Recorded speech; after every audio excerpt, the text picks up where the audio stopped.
চৌধুরী নাফিস শরাফত আওয়ামী লীগ ২০০৯ সালে সরকার গঠনের পর থেকেই বিভিন্ন খাতের অন্যতম প্রভাবশালী হয়ে ওঠেন দুর্নীতিবাজ এই লোক। গোপালগঞ্জের এই জাতীয় চোর শেখ হাসিনাকে ফুফু বলে সম্বোধন করতেন, আর সাবেক অর্থমন্ত্রী মুস্তফা কামাল ছিলেন তার চাচা।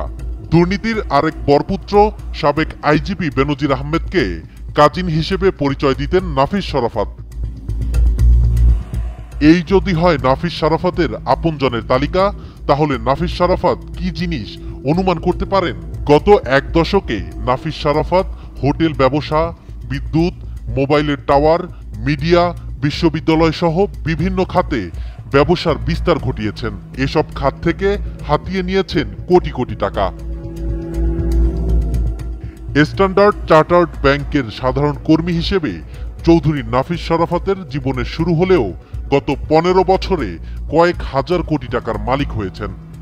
এদিকে নাফিস শরাফতের অর্থ পাচার সম্পর্কে আগেই তথ্য প্রকাশ করেছে পুলিশের গোয়েন্দা শাখা। গোয়েন্দা সংস্থাটি জানায়, রাষ্ট্রীয় পৃষ্ঠপোষকতায় ১৩ বছরে হাজার কোটি টাকা লোপাট করেছেন তিনি, যার পুরোটাই নাফিস শরাফত কানাডা ও বিশ্বের অন্যান্য দেশে পাচার করেছেন।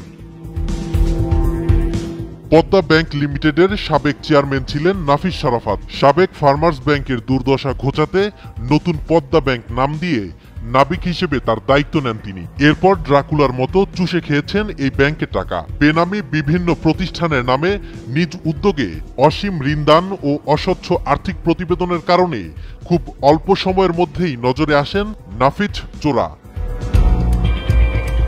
ব্যাংকের কর্মকর্তাদের মাঝে পটকা নামে বেশ পরিচিত ছিলেন নাফিস শরাফত।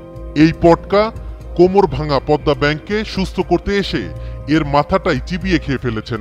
২০২৩ সালে ব্যাংকটির ঋণের পরিমাণ ছিল ৫,৭৪০ কোটি টাকা, যার মধ্যে খেলাপি ঋণী ছিল ৩,৫৫০ কোটি টাকা।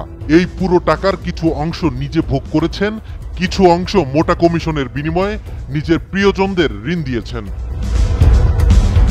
পদ্মা ব্যাংকের চেয়ারম্যান হিসেবে ৮০০ কোটি টাকা নিজের পকেটে ভরেছেন নাফিস শরাফত। এছাড়া নাফিস শরাফতের বিরুদ্ধে ঘুষ, দুর্নীতি, জালিয়াতি ও গ্রাহকের সঙ্গে প্রতারণার মাধ্যমে প্রায় ৮৮৭ কোটি টাকা আত্মসাৎ সহ বিভিন্ন অভিযোগের অনুসন্ধান এখনো চলছে।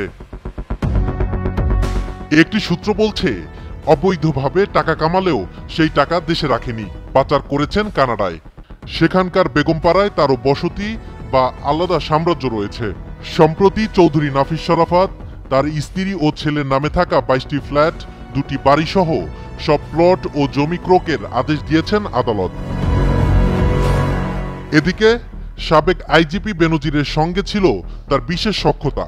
তার সহচর্যে চৌধুরী নাফিস শরাফত সিনিয়র এক সাংবাদিকের বেসরকারি একটি টেলিভিশন চ্যানেলের শেয়ার জোরপূর্বক লিখে নেওয়ার মতো জঘন্য কাজও করেছেন। নাফিস বেনজির জুটি করে শেয়ার বাজার ও ব্যাংক দখলে নিয়ে লুট করেছে হিসাবহীন অর্থ। ব্যাংক বহির্ভূত আর্থিক প্রতিষ্ঠান স্ট্র্যাটেজিক ফাইন্যান্সের প্রধান উদ্যোক্তা চোরা নাফিস শরাফত। এ কোম্পানি ১০টি মেয়াদি মিউচুয়াল ফান্ড পরিচালনা করছে, যার তহবিলের আকার প্রায় ৩,০০০ কোটি টাকা। মেয়াদ শেষ হওয়ার পরেও সেগুলোর অবসান করেনি নাফিস শরাফত। পরবর্তীতে অবৈধভাবে এসব ফান্ডের টাকায় চৌধুরী নাফিস শরাফত পদ্মা ব্যাংকের শেয়ার কিনে পরিচালক বনে যান। পলাতক দুর্নীতিবাজ নাফিস শরাফত ছাত্র হত্যার সঙ্গে সরাসরি জড়িত। কোটা সংস্কার আন্দোলন চলাকালে শিক্ষার্থীদের ওপর আক্রমণের জন্য নাফিস শরাফত বাড্ডায় তার কানাডিয়ান ইউনিভার্সিটিতে আশ্রয় দেয় পুলিশকে। এমনকি সেখানে র এজেন্টদের স্নাইপার নিয়ে বসার ব্যবস্থা করে দেয় হিংস্র নাফিস শরাফত। পুলিশ চলে যাওয়ার পর সেই ভবন থেকে অপারেশনে অংশ নেয় ভারতীয় র কিংবা সে দেশীয় প্রশাসনের কর্তারা। আমাদের শিক্ষার্থী ভাই বোনের হত্যার আসামি এই নাফিস শরাফত। আমার দেশে টাকা চুরি করে নিজের সুখের রাজ্য তৈরি করেছে নাফিস শরাফত। বর্তমান সরকারের কাছে সাধারণ নাগরিকদের দাবি, নাফিস শরাফতের মালিকানাধীন ও পরিচালিত প্রতিষ্ঠানগুলোতে বিশেষ নজর দেয়া হোক এবং তার পাচার করা ১৩,০০০ কোটি টাকা ফিরিয়ে আনার ব্যবস্থা করা হোক।